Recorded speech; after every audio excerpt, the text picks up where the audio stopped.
Souvent, nous, les mélanodermes ou les afrodescendants, avons souvent tendance à croire que tous nos malheurs, tous nos problèmes viennent des occidentaux ou des locodermes, en quelque sorte. Et comme je l'ai dit dans mes précédentes vidéos, il fut un temps où le monde était complètement, entièrement peuplé de noirs ou de mélanodermes. Après, je ne suis pas là pour convaincre qui que ce soit, donc à chacun de faire ses recherches par rapport à ce que je dis.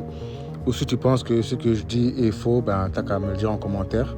Et pour rappel, la civilisation égyptienne était une civilisation mélanoderme, donc ça on a même pu à débattre sur ça, donc les preuves sont là. La civilisation sumérienne était mélanoderme et même l'Europe était mélanoderme. Il faut déjà savoir que le nom Europe vient d'une princesse africaine qui a été enlevée de force durant la Grèce antique. Et c'est de son nom qu'a été baptisée l'Europe, Europa.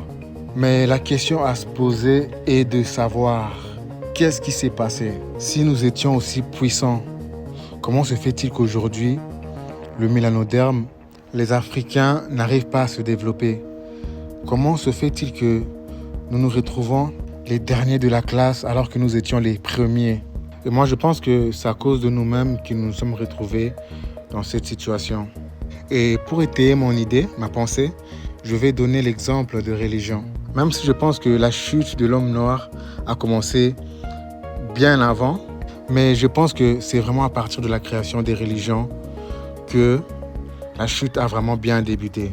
Et en disant ça, je reste quand même convaincu que les intentions, que ce soit des prophètes, comme par exemple le prophète Mohammed, ou même que ce soit Bouddha lui-même, Siddhartha Gautama, ou même les intentions de Yeshua n'étaient pas du tout d'emprisonner mentalement les peuples, mais au contraire de les en libérer, de les sortir de leur prison mentale, de les aider à se reconnecter à leur divinité, de les aider à se reconnecter à la source. Sauf que leur message a été détourné et utilisé justement pour contrôler les populations. Et la vraie question à se poser, c'est qui sont ces personnes qui ont perverti les messages de Yeshua, du Christ, du prophète Mohammed, ou même de Bouddha et d'autres religions. Parce qu'il faut savoir que la vie est faite de cycles. Et donc, il faut savoir qu'à chaque civilisation, il y a eu un prophète. Parce qu'à chaque civilisation, il y a un début, une naissance, il y a la croissance, l'apogée, et puis il y a le déclin. Il y a toujours eu un prophète à chaque civilisation pour annoncer que voilà, il y a quelque chose qui va se passer. Nous allons changer de cycle, ce que beaucoup appellent la fin du monde.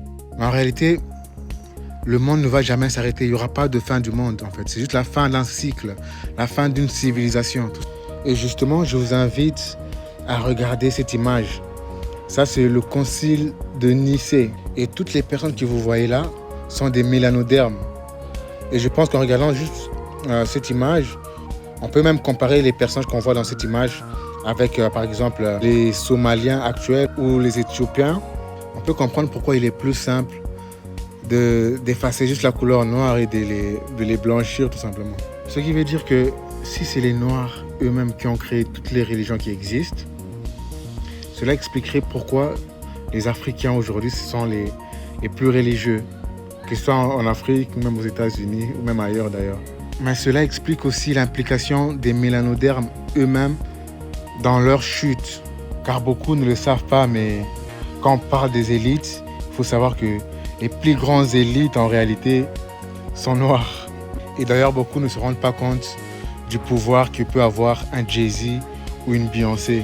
Cela veut dire que pendant que nous, les afrodescendants ou les Kémites, nous battons contre l'impérialisme occidental et tout ça là, et il y a des afro-descendants, élites, qui sont tout au-dessus et qui eux aussi font tout pour nous maintenir en bas, nous, leurs semblables, si je puis dire ainsi. Car en réalité, nous sommes tous dans la même prison.